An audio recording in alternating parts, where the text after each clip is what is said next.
Namaste. Welcome to Yoga for the Rest of Us. Today I would like to work on going through the classic sun salutation, which is actually one of my favorite sun salutations. However, before we start flowing through the poses, I am going to break it up and walk us through each of the poses that go into making up the whole sun salutation sequence. So once again, welcome to Yoga for the Rest of Us.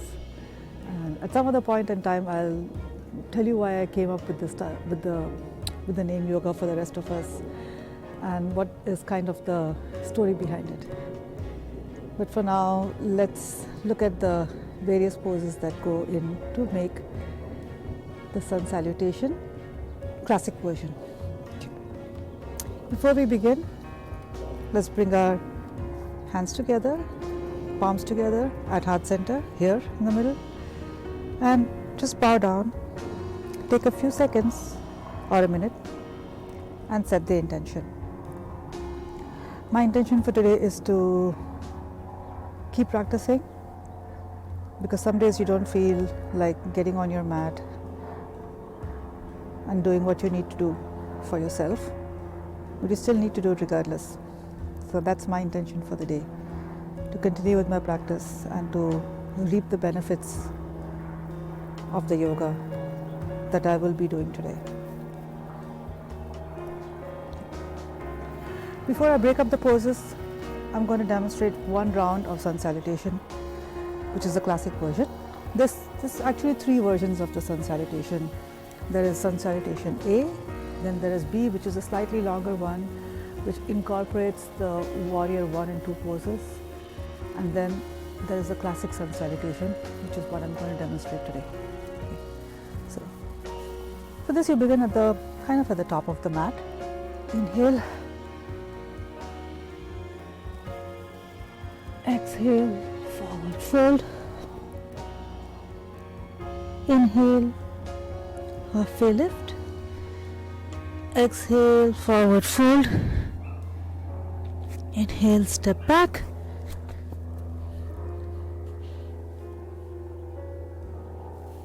Exhale.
Let's break that up.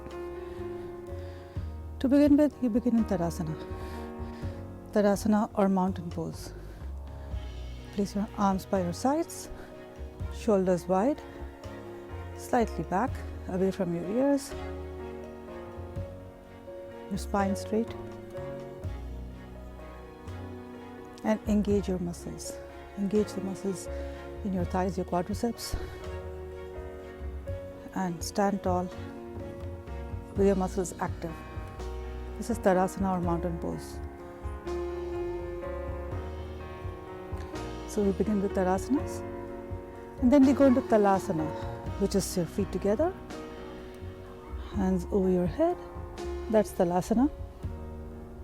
From Talasana, we bring our palms together and fold down into Uttanasana, or you're also welcome to go from Talasana, fold down into Uttanasana or forward fold. From here, if you notice, I took a short stretch and bent into a halfway lift, or Ardha Uttanasana.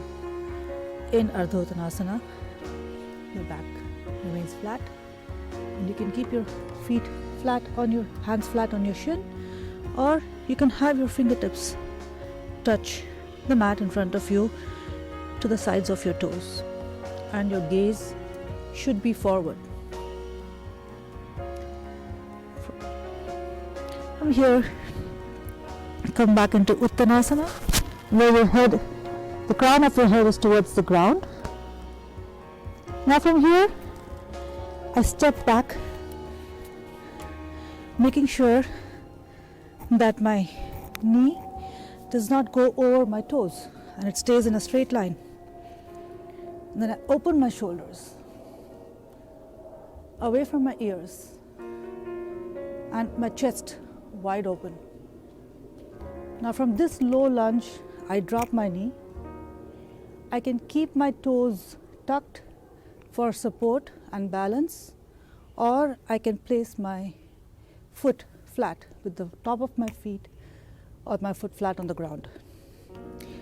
This is a low lunge.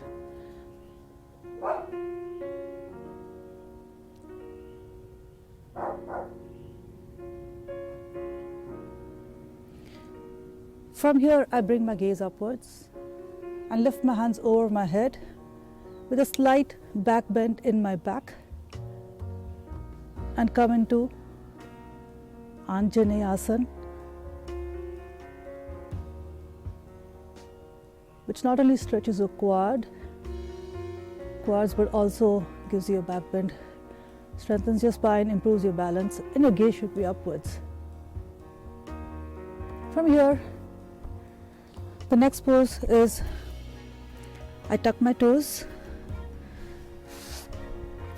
my left foot meets the right foot, and I bring my body parallel to the ground in Chaturanga Dandasana, which is four-limbed staff pose.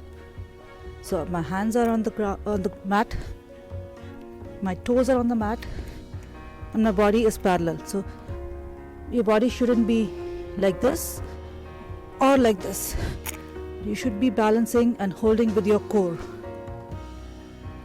Now from here, from Chaturanga Dandasana, there is a modification where you can drop your 8 limbs and make 8 points of contact with the ground before you come back into Bhujangasana or Cobra pose. So the 8 points are: you drop your knees, your toes, you drop your chest, your arms are by your sides below your shoulder, and you drop your chin.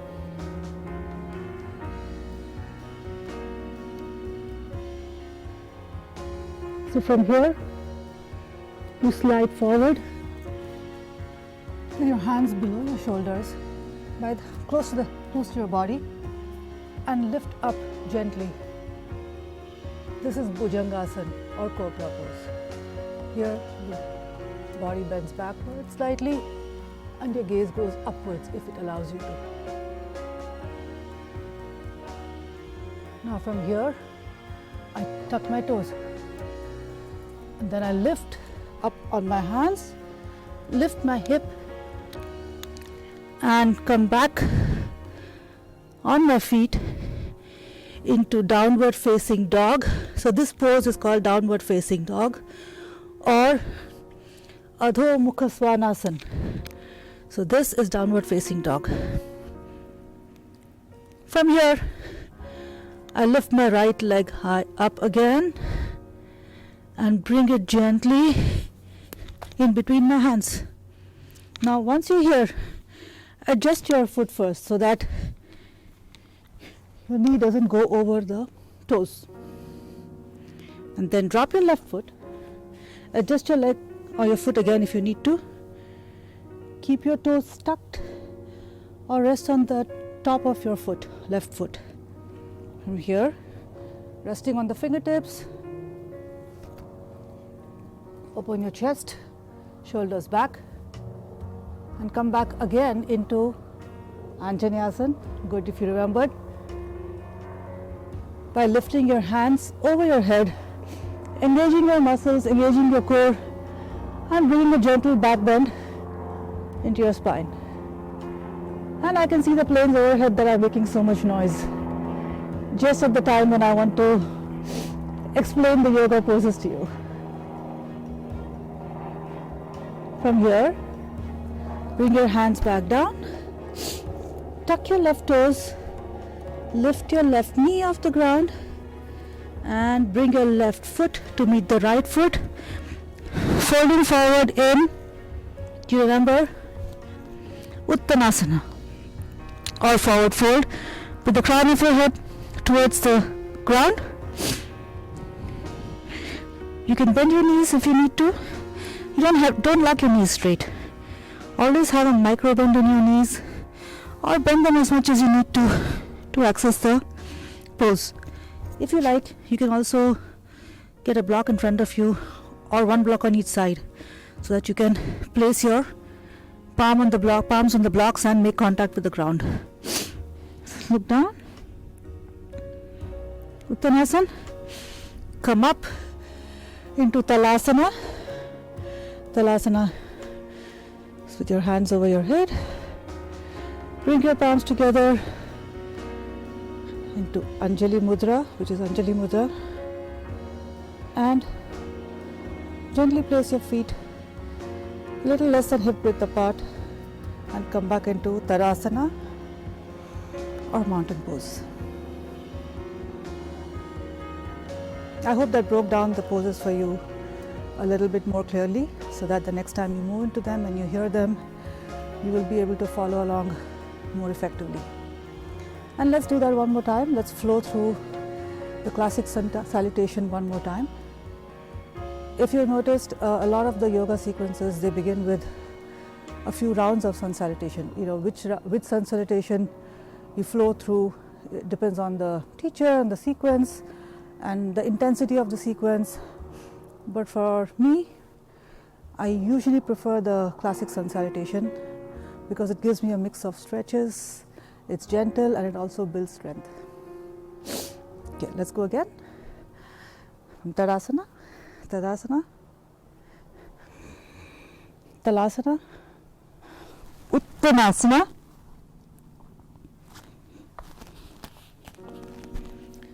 Anjaneyasana,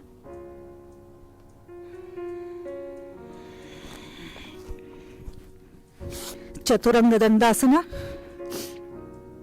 Now, moving forward here is what you would call the vinyasa. When you don't do the 8-point knee down variation, but flow through your vinyasa. From Chaturanga Dandasana, you slide forward, go down on your hands, and touch the ground, slide forward,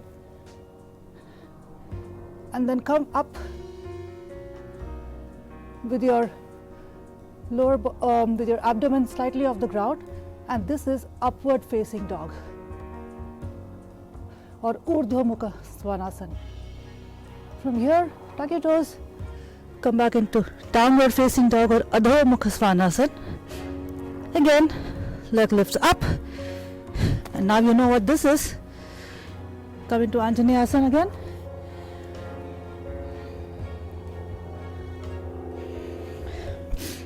Your toes, Uttanasana,